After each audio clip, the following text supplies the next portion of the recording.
와요.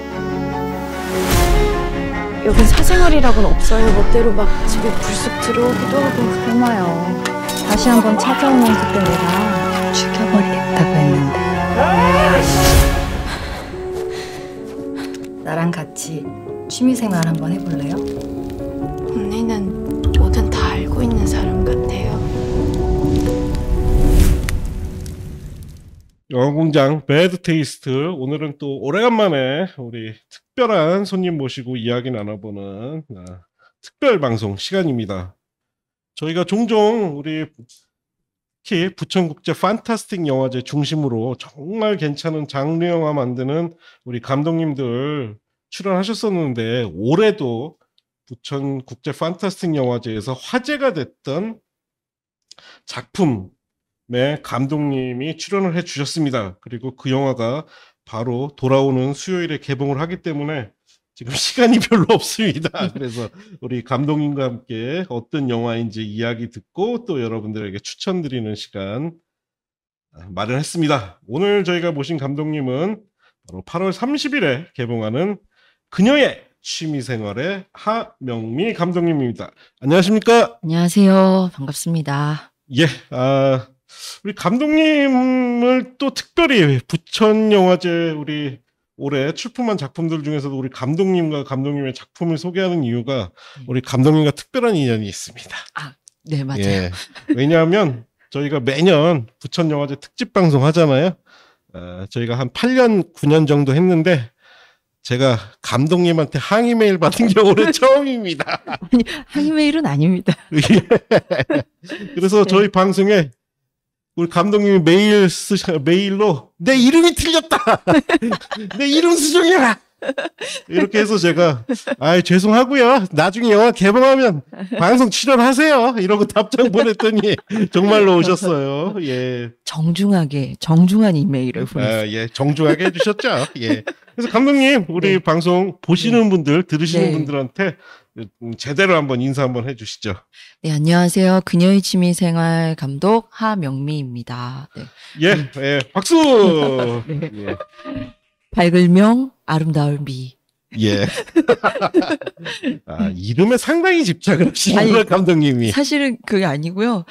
제가 부천영화제 때 보도 자료가 이름이 한번 잘못 나가서 예. 그래서 이제 계속 이렇게 얘기하고 있어요. 그러니까요. 그래서 저도 내 잘못이 아니었어. 나는 부천영화제 그냥 홈페이지 보고 한 건데 부천영화제 항의해야 됩니다. 예. 많이들 헷갈려 하세요. 예. 그 부천영화제 때 그녀의 취미생활이 영화제 때부터 굉장히 화제가 됐었어요. 네. 그리고 예매가 열리자마자 네. 전에 매진의 기록을 또 세우셨다고요. 네.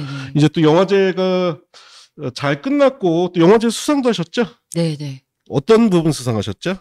우선 NH농협 배급 지원상을 받았고요.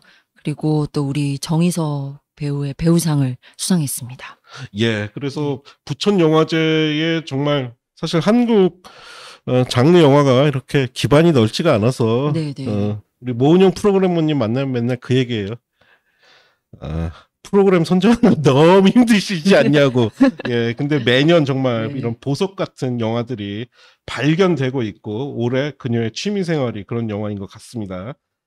예, 그래서 일단 우리 감독님한테 좀 여쭤보고 싶은 게 좀 있어요. 어찌 됐든 제가 우리 감독님 필모그래피나 여러 번 찾아보니까 굉장히 다양한 경험을 하셨더라고요. 우리가 흔히 이야기하는 우리 영화계 밑바닥에서부터 맞습니다. 현장 스텝도 일로 하시고 보니까 영화사를 직접 차려서 제작도 하셨는데 그러다가 또 이제는 또 연출 데뷔까지 하셨단 말이에요. 그래서 전 그게 좀 궁금해요. 어떻게 영화사를 직접 차려서 제작까지 하시고 또 이게 영화 프로듀서의 영역과 감독의 영역은 또 완전히 다르잖아요. 근데 어떻게 또 연출까지 이렇게 욕심을 내게 되셨는지 궁금하거든요. 아니, 저는 뭐 초등학교 3학년 때부터 킹콩 보고 완전 영화 감독이 되겠다고 막 킹콩이요? 네, 그때부터 완전 꿈을 꿨었고 우리 까라구나. 네. 예. 저희 아버지가 그 피카디리 극장에서 근무하셨었어요. 아. 그래서 뭐 어렸을 때부터 계속 가서 뭐 장르 영화들 엄청 많이 보고 자랐고요. 그래서 영화 감독이 되려고 영화과도 가고 계속 현장에서부터 연출부 일하면서 했는데 생각보다 쉽지가 않았고요. 그래서 근데 또 어떤 기회를 만나서 그 시나리오 작가로 먼저 데뷔를 하게 됐고, 그래서 뭐 이거 쓰면 데뷔시켜 줄게라고 말씀하시는 제작자분들 만나서 열심히 시나리오만 쓰다가 이제 시간이 많이 지난 그렇게 거죠. 공수표 날리는 분들이 굉장히 많죠. 예. 그러다가 이제 뭔가 제 영화를 아무도 이제 제작을 안 해주니까 제가 제작사를 차려서 제 거를 직접 만들어야겠다라고 막 해서 조그마한 영화를 만들고 있었어요. 그때가 지금 뭐 인디 포럼에서 옛날에 500만 원을 지원받아가지고 이 작가야라는 작품을 이제 제가 한 8분짜리 단편으로 만든 게 있어가지고 그걸 장편화 시키는 작업을 하면서 영화사를 이제 만들었던 거였고요.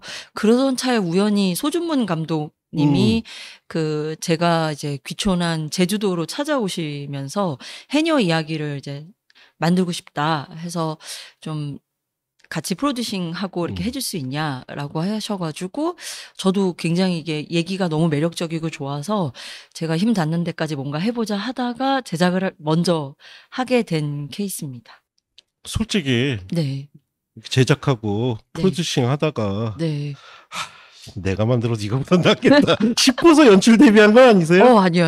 그건 아니에요. 그건 아니고요. 저는 진짜 그 제 작품을 정말 제작해 주는 데가 없어서 그걸 그냥 뭐 뭔가 제가 좀 이상한가 봐요. 제가 만들려고 하는 것들이. 그래서 그거를 좀 이해해 줄 만한 그 프로듀서나 그 회사를 찾기가 좀 어려웠어요. 그래서 그냥 차려서 작은 영화라도 제 색깔을 담을 수 있는 거를 만들고 싶어서 계속 준비를 하고 있다가 이제 어렵게 지금 회사를 차렸고요. 그리고 네, 잘했다는 생각이 들어요. 아니 제가 그 감독님 이력을 찾아보니까 정말 다양하더라고요. 지금 일단 포탈 기준으로 많은 분들이 찾아보실 수 있는 포탈 기준으로 보니까 일단 낮은 목소리 3편 세 번째 이야기부터 연출부 활동도 하시고 또 우리가 흔히 얘기하는 상업 영화 뭐 마지막 늑대, 뭐 로망스 같은 영화 그리고 또 전 이 영화 굉장히 지금 재평가 받아야 된다고 생각하는데 슈퍼맨이었던 사나이 예 각색 참여도 하셨고 위험한 상견례 같은 또 전형적인 뭐 코미디 영화 각본도 쓰셨고 굉장히 다양한 부분 그리고 사실 지금 충무로도 많이 바뀌긴 했는데 우리가 알고 있는 그래도 충무로였던 시절에 맞아요. 영화인으로서 활동을 좀 하셨어요. 그럼요. 전 필름 세대입니다. 예, 그러니까 우리 세대지. 예. 그러다가 프로듀서 제작도 하시다가 감독이 되신 저는 굉장히 좀 독특한 경우가 아닌가 싶어서 왜냐면 요즘 저희 방송에 출연하신 분들도 사실 감독님들 보면 요즘 워낙 장비가 간소화돼서 영화 만들기는 쉬운 시절이다 보니까 특별한 이력 없이 영화 감독이 되시는 경우도 있는데 우리 감독님 함영민 감독님 같은 경우에는 흔히 얘기하는 정통 코스를 밟아오신. 근데 정통 코스를 밟긴 했는데 저는 제가 어렸을 때 꿈꿨던 저의 데뷔 시기와 그다음에 이제 제가 듣게 될 이런 특이한 이력으로 감독으로 데뷔하게 됐다 이런 말을 듣게 될 줄은 몰랐어요. 그러니까 그냥 연출부를 하다가 조감독이 되고 그다음에 또 시나리오를 쓰고 그 시나리오로 데뷔를 할 수 있는 그런 30대 초반에 데뷔할 수 있겠지? 라고 꿈꾸면서 20대 때 현장으로 들어왔었던 것 같고 근데 되게 오래 걸렸네요. 그리고 되게 이력이 지금 듣고 보니까 굉장히 특이하네요.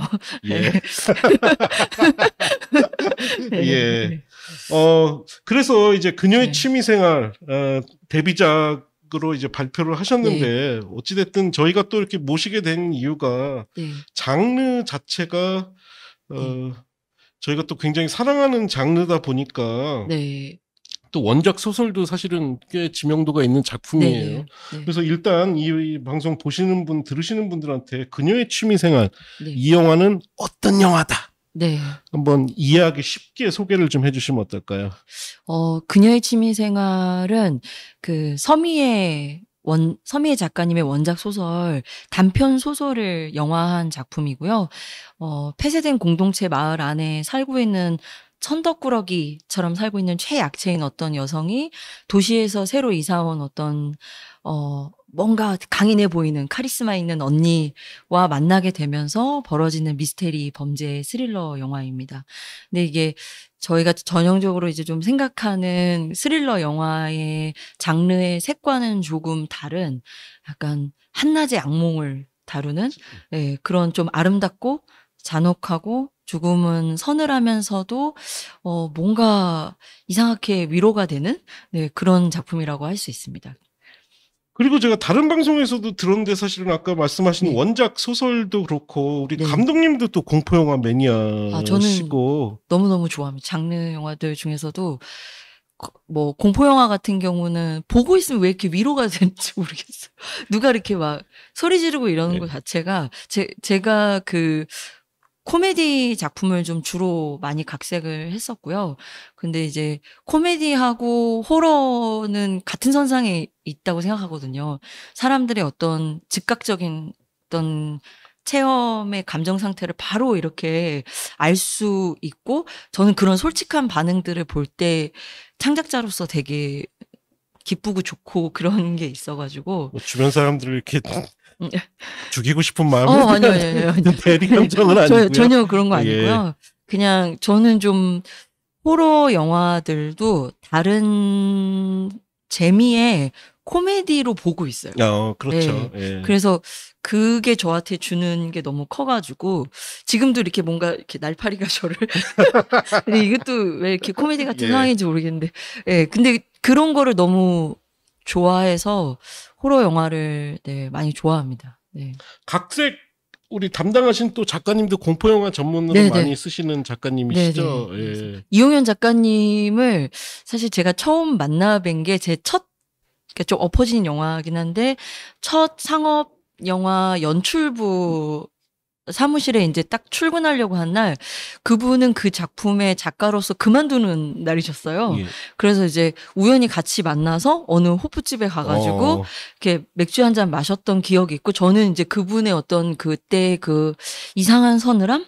그런 거에 이제 반해가지고, 계속 지켜보고 있다가 제가 시나리오 작가가 되고 나서 작가 조합에서 같이 만나게 되면서, 선배님한테 언젠가는 같이 작품을 받아서 제가 좀 저런 호러나 스릴러 장르의 작품으로 데뷔하고 싶다, 이렇게 생각하고 있었는데, 이번에 이제 이 서미 작가님 원작 소설을 각본화 작업할 때 제일 먼저 이용현 작가님을 생각했고, 또 너무나 신기한 거는 동시에 서미 작가님도 이용현 작가님을 생각하고 계셨어요. 그래서 제가 이제 그렇게 생각하고 있었다는 거를 서 작가님도 모르고 있었다가 당장 만나자고 해서 같이 만나서 좀 빠르게 각본 작업이 진행됐던 케이스입니다. 그 원작 쓰신 서미 작가님도 워낙 작품들이 영화가 되기도 하고 해서 네네. 이제 본인의 또 작품을 가장 영상화에 네네. 최적화된 작가님을 알고 계셨던 거고, 그게 딱 감독님하고 맞아 떨어진 게 네네. 어쨌든 이게 독특한 게 이 스릴러 장르를 좋아하시는 세 분이 모여서 만든 작품이 바로 그녀의 취미 생활인데, 지금 부천 영화제 때부터 굉장히 화제가 많이 됐고, 더군다나 포스터부터 굉장히 좀 몽롱하기도 해요. 예. 그리고 저도 영화를 이제 미리 봤는데 사실은 좀 걱정을 하기도 했어요. 제가 감독님 오셔가지고 사실은 이거 오시겠다고 그래서 너무 여성 영화이면 나야 상관없는데 우리 방송을 듣고 또 이상한 애들이 공격하면 우리 감독님 상처 받으실까봐 생각을 했는데, 정작 영화를 보니까 저희 멤버들도 영화를 봤거든요. 같이. 예. 어떻게들 생각하냐 물어보니까 이것은 그렇게 단순한 여성 서사를 다루고 있지만, 그렇다고 그래서 뭐 흔히 얘기하는 여성들만의 이야기는 아니다. 네. 오히려 이 배경이 되는 네. 작은 시골 마을의 네. 이 고립된 공간에서 어떤 공동체에 네. 대한 이야기다. 네. 라는 느낌들을 공통적으로 받았더라고요. 네. 그래서 감독님 이 그녀의 취미생활 물론 원작이 있긴 하지만 네. 원작에 내가 이걸 영화로 만들어야겠다라고 네. 생각하신 계기가 또 있을 것 같거든요. 예, 우선은 이제 제가 원작 소설을 그 미싱 타는 여자들을 연출한 김정현 감독님께서 이제 제안해 주셔가지고 바로 이제 읽어봤는데 읽어보자마자 제가 너무 잘 아는 얘기였어요. 그리고 제가 왜냐면 이제 2013년에 제주의 한 어촌 마을에 귀촌해서 이제 글을 혼자 그 쓰면서 뭔가 주변에 이렇게 귀촌한 여성분들이 또 많았고 여성분들뿐만이 아니라 이제 혼자 이렇게 그 시골에 와서 네. 그 뭔가 새로운 지역에서 자신의 어떤 뭔가 꿈을 좀 이뤄보려고 그런 시골 마을에 와 계신 분들이 좀 상당히 있었어요. 남성, 여성 뭐 분들 다 계셨는데 그런 친구들의 어떤 이야기들이 담겨 있는 작품이었어요. 그래서 왜 이런 좀 공동체 마을이라는 게 또 보면은 되게 따뜻한 말 같기도 하지만 이게 또 어느 면에서는 굉장히 집단 이기주의적인 면이 있고 굉장히 폭력적이죠. 네네. 그리고 그 집단 안에서 생존하기 위해서 조금은 다른 사람들에게 굉장히 배타적인 어떤 시선을 준다든지 그래서 뭔가 제가 여기서 이렇게 한국에서 태어나가지고 이렇게 살면서 저도 되게 보면은 되게 사회에 굉장히 다양성이 존재한다의 한 일원이라고 생각하거든요. 그래서 뭔가 이렇게 이상하다고 말하는 것 자체가 좀 부정적으로 느껴지게 만드는 그걸 좀 따뜻한 시선으로 이렇게 좀 품어주는 뭐 어른들이나 이웃들이나 이런 사람들 있으면 참 좋겠지만 네, 그렇지 않은 사람들이 많으니까 또 그것에 대한 이야기가 담겨 있어서 제가 좀 잘 다뤄볼 수 있겠다. 그리고 이거를 좀 영화적으로, 장르적으로 이거를 막 뭔가 만들어 볼 수 있는 여지가 있는 작품이었어요. 그래서 단편 소설인데 그게 이렇게 저희 영화에서는 남편이 등장하지만 원작 소설에서는 남편이 등장하지 않거든요. 근데 그런 어떤 그 후반부를 영화적으로 좀 재밌게 만들 수 있는 여지가 있고 그걸 좀 잘 해보고 싶어가지고 의욕이 되게 넘쳐났던 것 같아요. 정인이 니 진짜 이혼한 거 맞나? 웬만하면 참지. 뭐 한다고 헤어져가 이 고생이고. 네, 혹시라도 다시 합치자고 연락 오면은 못 이긴 척하고 가라. 딴 놈 만나봤자 뭐 다를 거 있는 줄 아나. 다 거서 거다. 안녕하세요. 혹시 이 근처에 배달되는 식당 있을까요? 그걸 왜 나한테 물어? 아줌마, 왜 나한테 반말이야? 뭐 한다고 문은 잠가놓고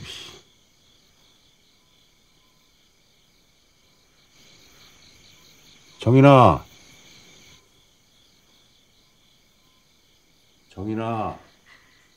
잠깐 문 좀 열어봐.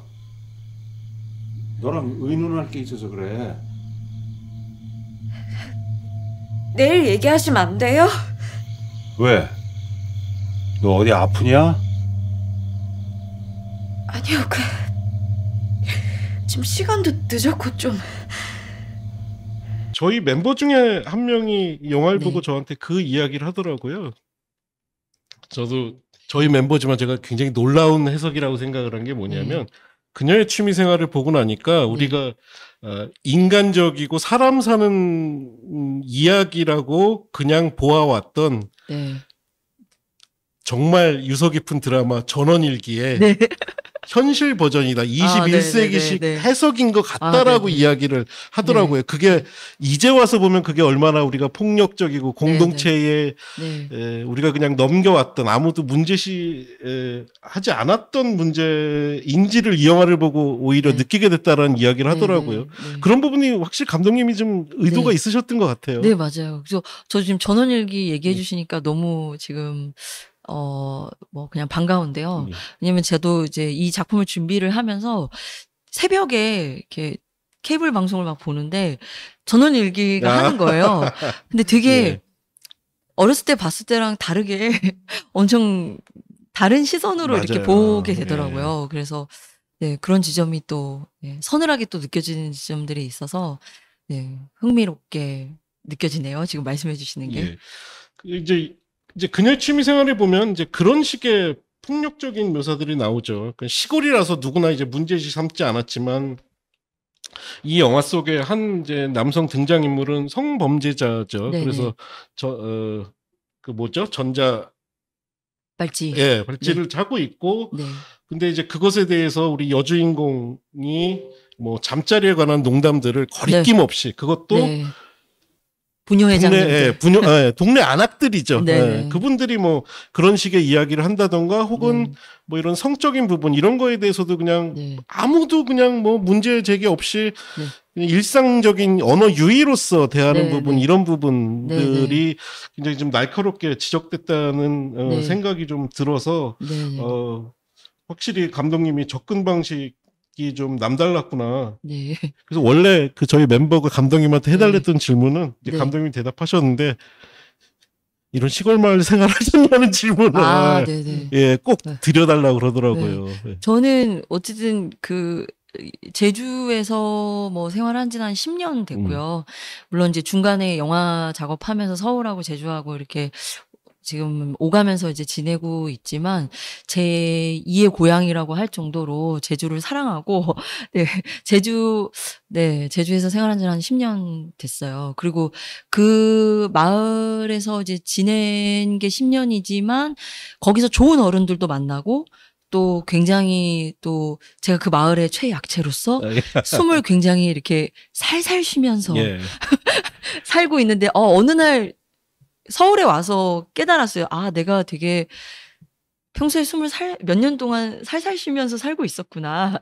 그것도 이제 서울에 와서 이제 또 알게 됐는데 왜 그랬지? 라고 생각해 보니 이런저런 또 이유가 있더라고요. 그 마을의 공동체에 또 폐를 끼치지 않기 위해서 조용히 지내려고 하는 것도 있었고, 그리고 또 괜히 또 뭔가 마을의 어떤 진상들이나 뭐 이런 사람들에게 눈에 띄어서 뭔가 또 곤란한 일을 겪게 되면 어떡하지? 뭐 이런 두려움이나 걱정 같은 것들도 있었고, 근데 그 안에 뭐 어떤 일이 막 벌어진 건 아닌데 내 안에 그런 두려움이나 이런 눈치를 보게 되는 게 왜 그런 거지? 그쵸, 네, 이렇게 고민해 보면은 아마 이런 좀 폐쇄된 공동체 마을 안에서 그 배타적인 시선 안에서 이렇게 이방인으로서 거기 살 때 이렇게 느끼게 되는 그런 어떤 정서들을 제가 좀 고스란히 좀 느꼈던 거 아닌가 이런 생각이 듭니다.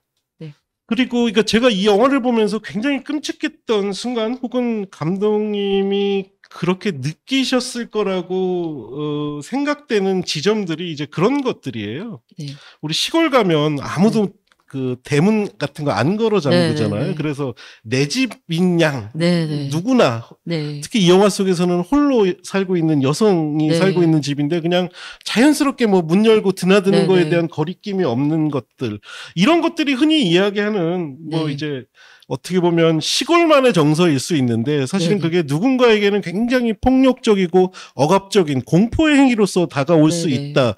저는 그런 것들이 굉장히 힘주지 않고 그냥 편안하게 연출을 했는데 그런 부분들이 저도 생각하지 못했는데 이게 사실은 현실 속의 공포가 아닌가 싶은 생각이 들더라고요. 그래서 저희가 이 영화가 이제 부천에서도 상영이 되고 몇몇 뭐 시사를 거치면서 리뷰를 받았던 것 중에 이 뭐 그 일부에 등장하는 거의 시골 마을에서 펼쳐지는 그 지금 일련의 어떤 이런 에피소드들을 보면서 그게 너무 무서웠다고 현실 공포로 느껴져서 왜냐면 내가 그렇죠. 잘 네. 알기 때문에 그게 너무 무섭게 느껴졌다라는 리뷰를 저도 보고서는 네, 많이 공감했습니다. 그래서 이게 뭐 이제 특정 지역을 언급하진 않겠지만 그런 경우들이 있죠. 그 아주 고립된 공간에 네. 있는 대다수가 네. 그 범죄에 대해서 묵인하고 오히려 거기에 알게 모르게 동조하거나 뭐 잘 있잖아요. 우리가 잘 아는 모 섬마을 같은 경우 네. 잘못 납치되면 평생을 빠져나오지 네. 못하는 물론 그분들이 다 그렇다는 건 아니지만 이 상당수가 거기에 그냥 동조를 하는 경우도 있죠. 네네네. 그리고 이 영화에서 말씀하시는 공포가 바로 그런 공포인 것 같아요. 네, 네. 그래서 혹시라도 이제 영화 소개에서 저는 네. 우리 방송 보시는 분들이 이것도 뭐 남성을 뭐 다 그냥 뭐 여성 탐하려는 뭐 그런 아, 잠재적 범죄를 보는 네. 거 아니야? 그런 영화 절대 아닙니다. 네. 그리고 이 영화 속에 그 흔히 이야기하는 공포감을 조성하는 데는 분명히 그 여성분들도 포함되어 있기 때문에 네. 우리가 흔히 이제 공동체라는 이름으로 범해지는 그런 부분들을 문제시 삼은 거지 절대 이게 뭐 성의 역할이나 네, 네. 그런 식으로 이분법으로 나오는 영화는 절대 아니니까요. 그래서 혹시나 그런 우려는 안 하셔도 될 것 같고요. 네. 그것도 제가 이 영화가 재미있었던 부분이기도 하고 또 우리 또 부천영화제 김영덕 프로그래머님이 네.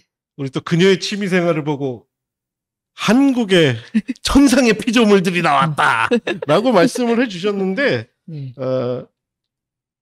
이게 사실은 그 영화를 참조했다 그런 의미가 아니라 사실 어떤 영화를 우리가 묘사할 때 네. 단번에 알아차릴 수 있게 하는 게 사실은 그런 네. 식의 표현이잖아요. 네, 네. 근데 또 생각보다 여기저기서 그 표현을 많이 쓰시고 저도 영화를 보면서 네. 이 두 주인공이 네. 서로 이제 감정을 공유해 나가는 지점에서는 정말 천상의 피조물들이 떠오를 정도로 네. 천상의 피조물들은 굉장히 판타지하게 네, 네. 묘사가 됐잖아요. 그리고 또 후반부에 가면 네. 또 이 둘이 완전 이제 적극적으로 네, 뭔가 네. 이제 스포일러라 말씀을 안 드리겠지만 행동에 나서는 지점에서도 네. 어떤 영화가 생각나기도 한다 이런 평들을 저희 멤버들도 했는데 네. 감독님이 혹시 이 영화를 만드시거나 정서적 표현을 할 때 네. 그 참조를 했거나 하여튼 네. 나는 이런 식의 묘사를 하고 싶다라고 모델로 생각했던 영화 같은 것들이 좀 있으신가요? 어떤가요?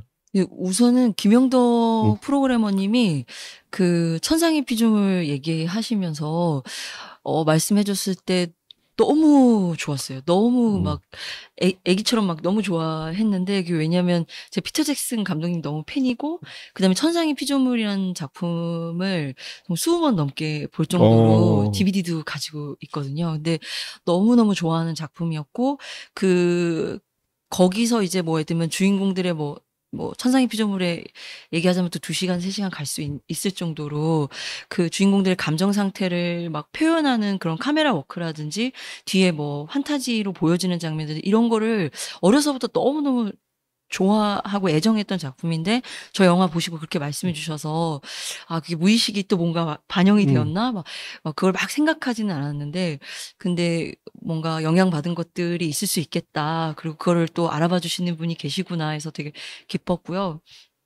근데 이제 저희가 이 작품을 만들 때 이 작품의 스타일을 어떻게 만들어 갈까 이거를 고민을 했을 때 뭔가 저는 시골 마을이 너무 아름답고 또 그쵸. 싱그럽고 뭔가 막 초록초록하고 이런 아름다운 환경에서 그 안에 깊숙하게 들어가서 보면은 너무나 잔인한 일들이 펼쳐지고 있는 거 그거에 대한 대비를 주기 위해서 이미지적으로 그거를 만들고 싶었어요. 그래서 제가 사실은 뭐 너무너무 거장이시고 지금 뭐 팬들이 너무 많아가지고 저도 좋아한다고 얘기하고 싶은 아리에스터 감독님의 이제 미드소마를 너무 좋아하는데 그 미드소마에 나왔던 그 한낮의 그런 악몽 같은 풍경들 근데 그거를 사실은 좀 많이 생각하면서 그 이미지적인 대비가 물론 이제 거기 나와 있는 텍스트와 저희 영화의 텍스트가 좀 다르지만 이게 저도 좀 이 시골 배경이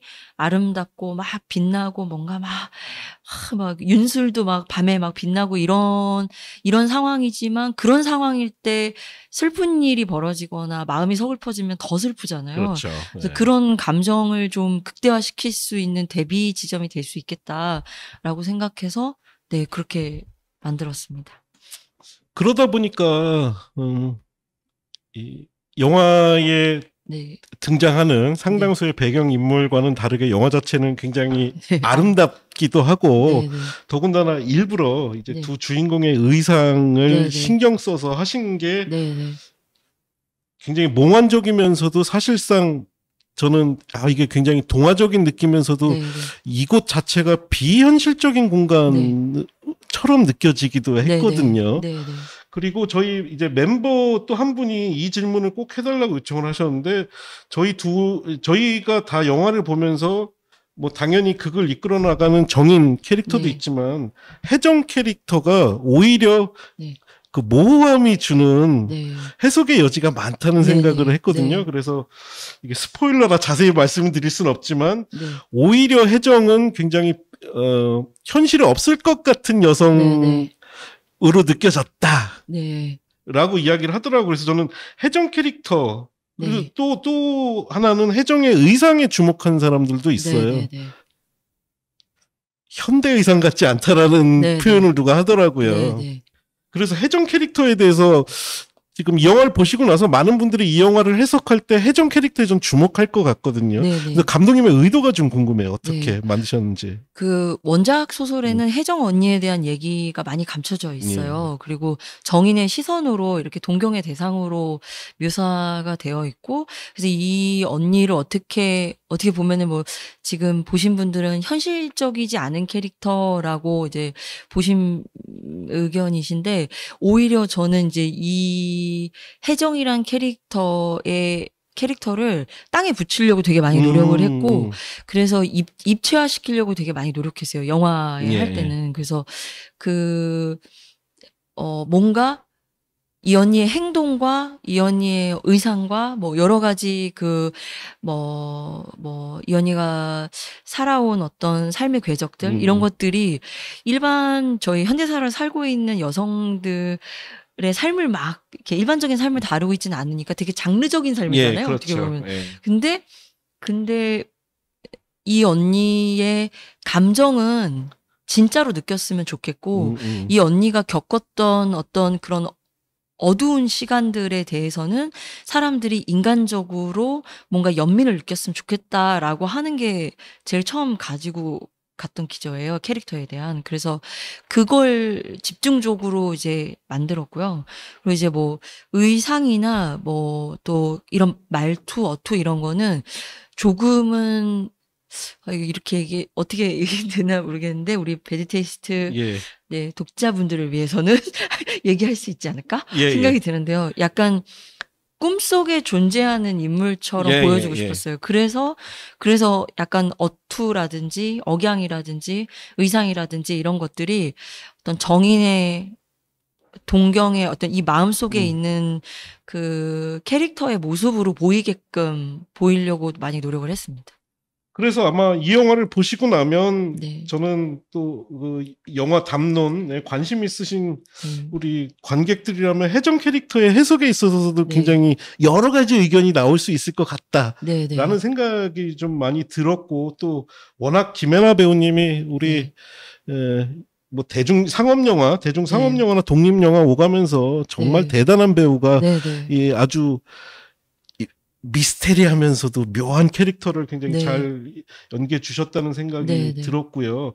그리고 이제 타이틀 그녀의 취미생활이라는 취미생활 부분에 있어서도 이제 영화적으로는 우리 정인이 혜정과 정서적 교류를 하고 또 그 와중에 일종의 생각지도 않았던 뭐 이제 금전적 취득 이후에 본격적인 취미 생활이 시작이 된다. 그러면서 이 타이틀과 그 부분에 있어서 물론 저는 이제 그녀의 취미 생활이 단순히 그걸 묘사한 타이틀은 아니라고 생각을 하긴 하는데 그 부분에 있어서도 감독님이 어떤 지점에 포인트를 두셨는지 궁금하다라는 이야기를 많이 하더라고요. 그리고 사실상의 그 취미 생활은 또 우리 혜정에게서 영향을 받은 취미 생활이기도 네네. 하고요. 네. 예. 그래서 그 스포일러가 될까봐 예, 이렇게 예, 예. 말씀을 못 드리겠지만 그 금전적 그 부분에 대해서 GV 때마다 그 어딜 가나 한 번도 빠진 적이 없이 그 액수와 여러 가지 얘기들을 예. 이제 받아요. 그래서 너무 지금 여기서 얘기하고 싶은데 얘기를 못 저기 하겠네요. 우리 네. 개봉하고 나서 네, 한 번 더 한 오시는 번 더 걸로 예. 불러주시면 그때 또 얘기하고 싶고요. 그리고 보면은 이제 본격 취미 생활에 대한 뭐 몽타주 씬이라든지 뭐 이런 것들이 저희 영화에 이제 등장을 하는데 그냥 조금은 우스갯소리로 말씀드리자면 뭐 취미 생활은 돈이 있어야 아하.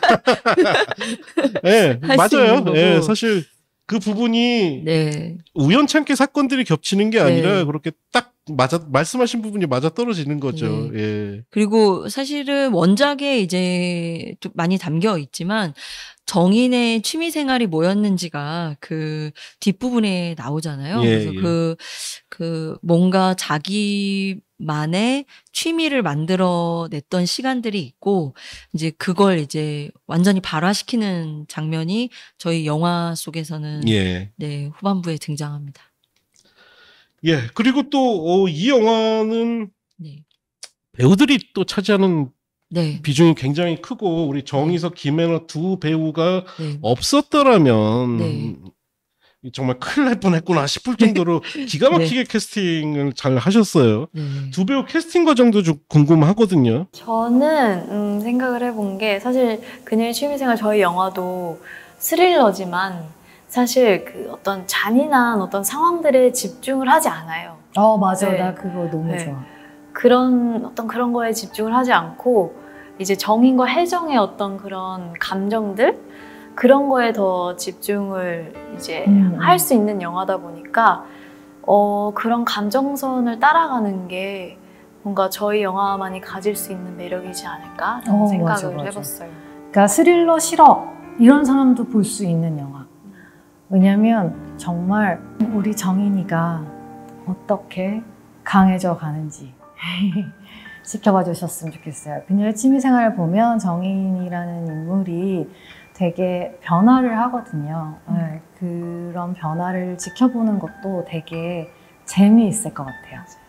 이제 뭐 정인 캐릭터 같은 경우에는 좀 더 이렇게 뭔가 되게 가녀리고 막 소녀 같고 그러지만 그 안에 어떤 서늘함도 담을 수 있는 눈빛을 가진 배우였으면 좋겠다라고 생각을 해서 굉장히 눈여겨보고 있던 배우였어요. 오. 정희서 배우가. 그 기생충 피자집 사장님으로 나왔을 때도 막 뭐지? 뭔가 그 푹 눌러쓴 모자 밑에 뭔가 이 가려진 눈빛이 예. 궁금하다.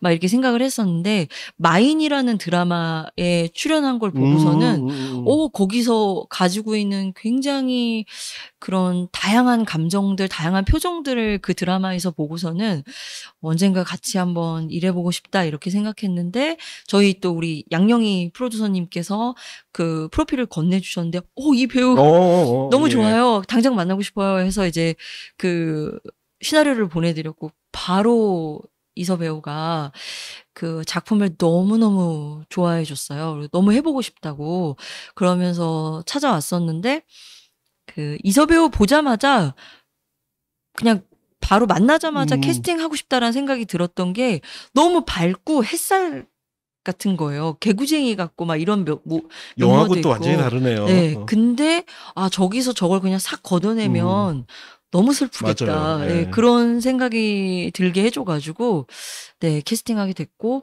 해나 배우 같은 경우에는 굉장히 끝까지 고심을 되게 많이 했었어요. 왜냐하면 그 어떤 배우를 캐스팅하냐에 따라서 혜정 언니의 캐릭터가 스테레오타입화 될 것 같고 예.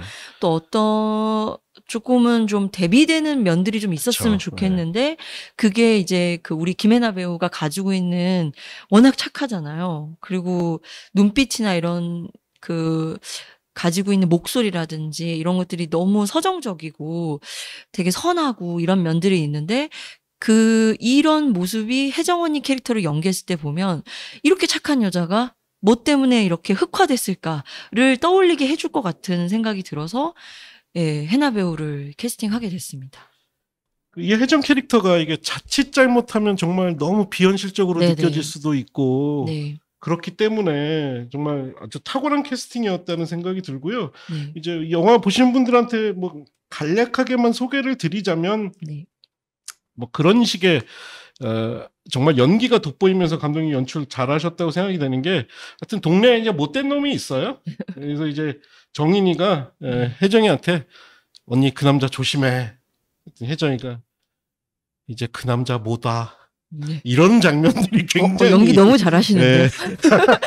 영화가 그 과정을 설명하진 않는데 네. 그런 부분에서 네. 그 아주 묘한 서늘함과 네. 더불어 후반부에 가면 이상하게 그게 좀 쾌감처럼 네, 네. 승화되는 지점들이 네. 있어요. 네. 그리고 이 영화 후반부의 하이라이트에 이어지는 부분들은 이게 스포일러라 제가 영상으로는 아마 조금 나갈 텐데 스포일러라 설명은 못 드리겠지만 네.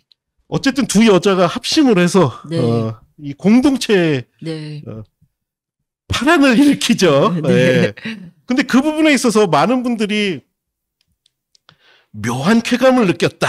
네. 혹은 심지어 어떤 분들은 아니 이런 스릴러를 보고 마음의 힐링이 되다니 이런 거를 아마 또 우리 홍보사에서도 홍보 네. 포인트로 많이 홍보를 하시더라고요. 네. 네. 그 부분에 대해서도 저는 네. 감독님이 네. 의상은 또 너무나 우아한 의상을 입은 두 여성이 네. 벌이는 그런 폭력에 대해서 네. 정서적 대비를 만들려고 그렇게 연출하신 거죠? 네네. 저희 영화에 보면은, 그러니까, 떠올리면 너무 잔혹하고 맞아요. 너무 폭력적이지만 그런 장면이 직접적으로 막 묘사돼 음. 있질 않아요. 그래서 뭐 또 여성 관객분들은 막 마음을 조이는 그 순간에 어떤 장면이 드러날까봐 막 마음 졸이지만 다음 장면으로 넘어가고 그 장면들에 대해서 이렇게 자꾸 생각하게 되는 그래서 그 큰 그러니까 폭력이 좀 크게 다가오는 거를 좀 유도를 한 것도 있고요. 상상하게 만들면서. 근데 그게 아마 제가 소설을 원작화 할 때 그걸 좀 노리기는 했어요. 저희가 이제 글로 볼 때 보면은 이미지화 됐을 때 실망하게 되는 것들이 있고 글로 봤을 때 내 안에서 내가 상상한 것들이 되게 크잖아요. 그게 더 크게 다가오기도 하고 그래서 이 영화에서 다루고 있는 잔혹함이나 그런 폭력적인 이미지들은 사실은 뭐 원작에도 아주 구체적으로 묘사는 안 되어 있지만 영화화 됐을 때 만약 이거를 원작 소설하고 좀 아주 가깝게 그리는 면이 어디일까 있을까 하면 그걸 직접적으로 묘사하지 않고 생각하게끔 만드는 거 거기에 포인트를 많이 줬습니다. 예, 그래서 그녀의 취미생활 영화 정말 묘합니다. 네. 재미도 있고요. 잘 어울리지 않을 것 같은 이질적인 것들이 굉장히 몽환적으로 영화에 묘사가 돼 있어서 이게 우리 감독님을 제가 정말 좀 한번 뵙고 싶었어요. 네. 도대체 이런 영화를 만든 사람의 뇌에는 뭐가 들어있을까 싶은 생각이 들기도 했고 네. 했는데 근데 개봉이 얼마 안 남았죠? 이제 네, 8월 30일 수요일 문화의 날에 개봉합니다. 예. 네. 8월 30일 날 근데 네. 이상하게 네. 평상시에 개봉도 안 하던 한국의 장르 영화가 또 다른 영화 네. 우리 그녀의 취미생활까지 3편이나 개봉을 네. 해요. 네. 지금 개봉을 앞둔 심정이 어떠세요? 저의 심정은 어떻게 말로 표현할 수 없을 정도로 너무 힘들고요. 네, 그래도 개봉할 수 있는 것 자체가 지금 너무 감사하고 좋고 우리 스태프들과 뭐 너무 다 열심히 만들었기 때문에 다들 좀 많은 관객분들 만날 수 있었으면 하는 바람으로 하루하루 보내고 있습니다.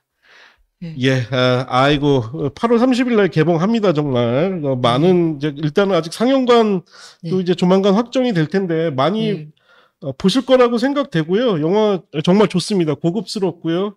네. 혹시나 우려하시는 지점들이 있을 거라 생각되는데 전혀 그렇지 않고요. 이 영화는 뭐 여성의 분명히 서사를 다루고 있기도 하고 그 여성들이 현실에서 느끼는 공포감을 다루긴 하지만 그것이 꼭 남성에 대비돼서 그러는 게 아니라 사실 우리 감독님도 그렇고 저도 네. 그렇고 다 네. 억압된 세상에 살고 있잖아요. 그럼요. 다, 네. 저는 다 대부분 다 그냥 다 최약체로 살고 있다고 생각해요. 그리고 생각해 보면 네. 흔히 얘기하는 우리 안에 파쇼들도 굉장히 많고 그런 세상에서 정말 한번 분노를 터트리는 네. 여성들의 이야기라서 그 부분에 있어서 아주 짜릿한 쾌감 같은 것들이 있습니다. 그래서 네. 정말 많이 봐주셨으면 좋겠고요. 감독님, 네. 희망 관객 수, 희망 관객 수, 예, 네. 그 아니면 네. 정말 절실하게 네. 이 정도는 들어야 되고 다음 영화에 들어갑니다. 예, 아, 저는 정말 요즘 1만 돌파하면 다들 독립영화 1만 돌파하면 막 그러게요. 박수치고 기념하고 하는데 네, 우선은 정말 10,000명 돌파하면 정말 기쁠 것 같고요. 에이, 뭐 아까 우리 사전에 얘기한 거랑 다르잖아. 예. 저희가 사실은 공약이 있어요. 아 그래요? 그래서 어떤 공약 있죠? 예. 5,000명이 넘으면 예. 그러니까 500명, 500만이 아니고요. 네. 5만이 아니고 5,000명이 넘으면 저희 배우분들하고 제가 뉴진스의 슈퍼사이를 치기로 할 정도로 네. 예. 5,000명은 일단 넘었으면 좋겠고요. 그리고 1만 명 관객 돌파하고 그리고 또 올해 장기 상영해서 저희가 10만 명 관객 되면 저는 저희 스태프들 그리고 너무 노력해준 스태프들과 우리 배우분들 우리 홍보사 배급팀 뭐 모두에게 좀 누가 되지 않는 예. 되지 않을까 이런 생각을 가지고 있습니다. 네. 예. 저희가 어쨌든 한국 영화는 네. 예, 또 사실 이 영화 이후에 그 다음 주에는 네. 또 지금 잠이라는 영화도 있고 네, 네, 근데 저희가 이번에 다 소개하려고 그러는데 네. 특별히 모신 건 우리 그녀의 취미생활에 우리 함영미 감독님만 유일하게 모셨습니다. 감사합니다. 너무 감사합니다. 예. 그래서 전 개인적으로는 우리 감독님 춤추는 네. 거 보고 싶네요. 아, 이미 안무는 다 외웠기 때문에 그렇군요. 저는 준비되어 예. 있습니다. 여러분 감독님 민망하게 만들지 말자고. 안무 이전에 다 준비했는데 안무 보여줄 시간도 없으면 이게 무슨 얼마나 민망하겠냐고. 혼자 감독님 혼자 울면서 집에 가서 거울 보고 춤추고 이런 거는 최소한 없어야 되지 않겠냐고요. 그래서 정말 많이 그녀의 취미생활 사랑해 주시기 네. 바랍니다. 제가 말씀드렸는데 솔직히 저희가 출연 요청하시면 저희가 마지못해 출연을 제가 받아들이는 경우도 있는데 그녀의 취미생활은 진짜 영화 좋아요. 저희 멤버들도 보고 우리 감독님한테 궁금한 게 많다고 그러더라고요. 그래서 한번 우리가 네. 목표에 도달하면 감독님 모시고 그때 이제 우리 영화 보시는 분들도 네. 다 영화를 보고 나서 네, 네. 이제는 영화를 어떻게 해석할 것인가 오늘 스포라 못 밝힌 부분들이 네. 많은데 진짜 할 얘기 많을 것 같아요 감독님이랑. 네, GV에 많이 와주시면 좋을 것 같아요. 저희가 네. 진짜 GV 하면 질문도 많이 나오고 그쵸. 너무 재밌거든요, 시간이. 그래서 저희 홈페이지나 뭐 이런데 인스타 같은데 찾아보시면은 GV 일정 같은 거 많이 나와 있으니까 많이 예매해 주시고 참석해 주시면 감사하겠습니다. 예, 그래서 제가 받은 느낌은 지금 그녀의 취미생활 때문에 부천 영화제도 그렇고 이 스릴러 네. 쓰시는 우리 작가님들 네, 뿐만 네. 아니라 지금 뭐랄까 이 장르를 좋아하시는 미스테리 스릴러 장르를 좋아하시는 대한민국의 예술가들이 지금 다 그녀의 취미생활을 막 이 밀어주는 분위기라서 그 힘을 받아서 영화가 정말 잘 됐으면 네. 좋겠네요. 예. 감독님 그 앞으로 네. 혹시 이 목표 달성하시고 네. 또 잘 되셔서 무난히 차기작 들어가실 때 네. 차기작도 혹시 장려하실 건가요? 네, 네. 진짜죠? 그래서 뭐 다음 차기작은 조금 더 장르색이 더 예. 짙은 걸로 준비하고 있습니다. 예. 네. 이거 성공했다고 차기작 달달한 거 만드시면 아, 저희 배신감 느끼겠습니다. 달달한 걸 못 만들어요. 잘. 예. 네. 우리 나중에 감독님이랑 진짜 공포 영화 얘기, 네. 스릴러 얘기해도 네, 재밌겠다는 네. 생각이 들었네요. 예. 아유, 하여튼 우리 또 장시간 함께 해주셔서 감사하고요. 또 감독님 또 바쁘셔서 지금 개봉 직전이라 또 아쉽지만 나중에 한 번 더 모시는 걸로 하고요. 마지막으로 정말 네. 한 번 더 우리 그녀의 취미생활 많이 사랑해달라. 많이 영화 네. 보러 와 주십사 하는 인사 네. 말씀 감독님 부탁드리겠습니다. 네. 영화 그녀의 취미생활 8월 30일에 개봉하고요. 그 조금은 색다른 영화고 그렇지만 또 장르의 어떤 익숙한 또 재미를 줄 수 있는 굉장히 매력적인 작품입니다. 저희 영화 극장에 오셔서 꼭 관람해 주세요. 왜냐하면 극장에서 보시면 더 만족도가 크실 겁니다. 맞습니다. 네. 예, 지금까지 그녀의 취미생활에 우리 함영미 감독님 모시고 특집 방송 준비했습니다. 영화들 많이 봐주시길 바라겠습니다. 감독님 감사합니다. 네, 고맙습니다. 예, 이것으로 오늘 방송 마치겠습니다. 좋아요. 여긴 사생활이라고는 없어요. 멋대로 막 집에 불쑥 들어오기도 하고. 설마요. 다시 한번 찾아오면 그때 내가 죽여버리겠다고 했는데. 나랑 같이 취미생활 한번 해볼래요? 언니는 뭐든 다 알고 있는 사람